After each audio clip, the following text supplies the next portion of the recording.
আজকের রেসিপি চিংড়ি মাছের মালাইকারি। তো চলো বন্ধুরা দেখা যাক। আর আমার ভিডিও যদি তোমাদের ভালো লেগে থাকে তো সাবস্ক্রাইব করে দিও চ্যানেলটিকে।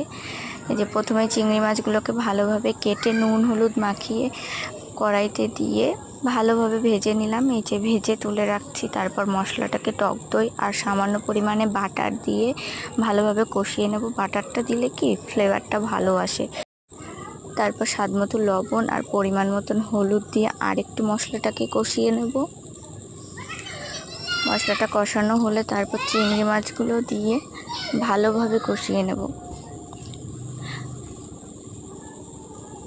ভালোভাবে কষিয়ে নেওয়ার পর যতক্ষণ না তেল ছাড়বে ততক্ষণ কষিয়ে নেব। তারপর কষানো হয়ে গেলে নারকেলের দুধটাকে দিয়ে দেবো। দুধটাকে দিয়ে ভালোভাবে ফুটিয়ে নিয়ে তারপর বাটার দেবো লাগানোর আগে আর গরম মশলা দেব। এই যে তৈরি আমাদের চিংড়ি মাছের মালাইকারি। তো আমার রেসিপি যদি তোমাদের ভালো লেগে থাকে চ্যানেলটিকে সাবস্ক্রাইব করে দিও আর লাইক কমেন্ট শেয়ার করো।